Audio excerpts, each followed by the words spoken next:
Hello YouTube. This is Darren again. We're in the backyard and I have some tomatoes here that I've planted in 5-gallon buckets.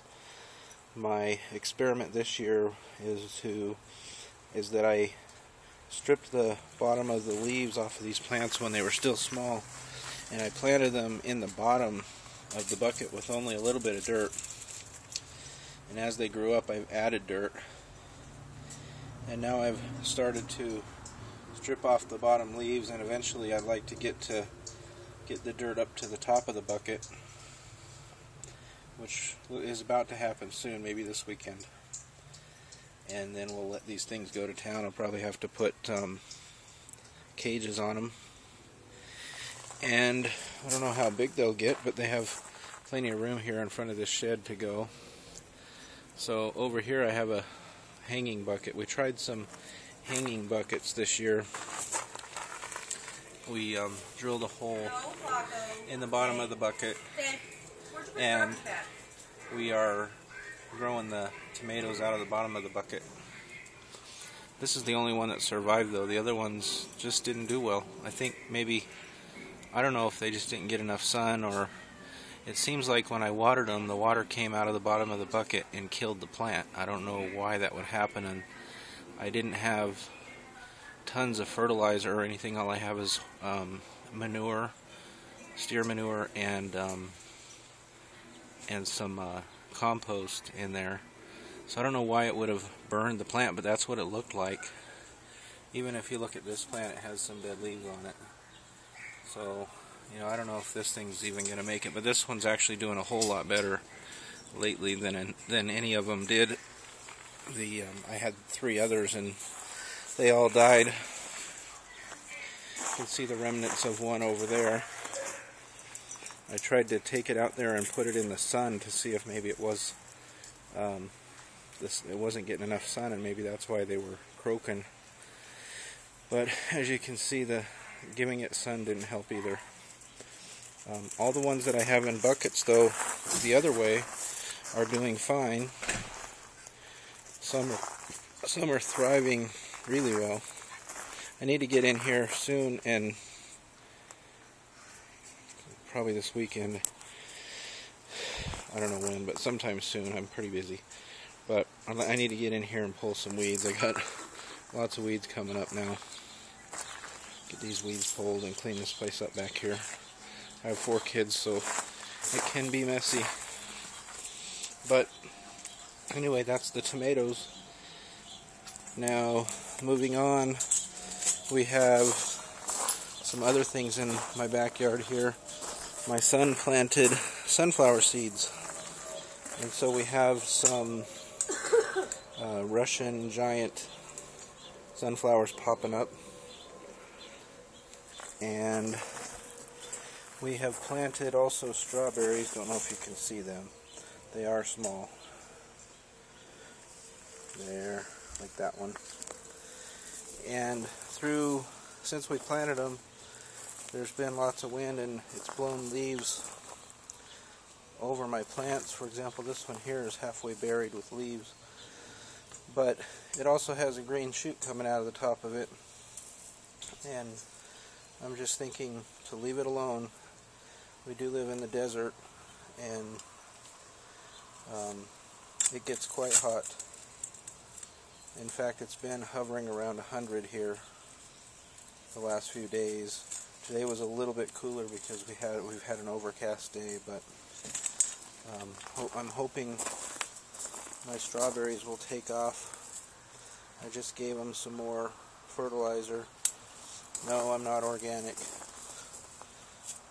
Maybe one day, but not yet. I'm still trying to learn how to grow. So, this is kind of a funny story. In January, we had these bushes that were just awful looking. Nobody's ever trimmed them, and I wasn't even sure if they were worth saving. So we cut them back to a nub, and my wife was sure she did it. She was sure she killed them. And I kept telling her, no, they'll come back. Believe me, they'll come back. So you see all these bright green leaves coming on now. They are coming back. Eventually, probably within a couple of months, you won't be able to see any of that bare wood at all. This one too, for example, she cut it back to nothing, and it's so low to the ground that even the bare wood is down in the ground. Yes, I have more trash to pick up.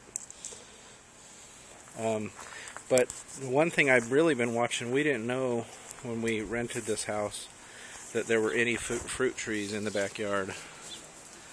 And when we saw flowers on this, and then we started seeing fruit, we got really excited. The fruit were so small though, we still couldn't tell what they were. And we did some research and found out that they're definitely some sort of apple. And now they're grown up enough that it's obvious that they're an apple. Maybe somebody could tell me if you know what kind of apple this is. It's green, and I've noticed there's a shot of the leaf. A little bit pointy at the end, not much.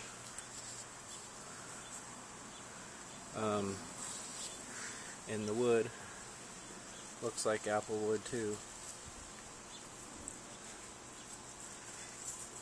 But it's definitely some sort of an apple, but we're still not sure what kind. That's not a good shot. Let's see. Here's one. Maybe looks like a Granny Smith. I have noticed, and I don't know if I could find an example here, but I have noticed on a couple of these apples where they face the sun, there's a little bit of red in them. So, I don't know, maybe they're a Granny Smith, I'm not sure. They do have sort of white speckles on them. I don't know if I'm getting it in the camera. Let me see if I can.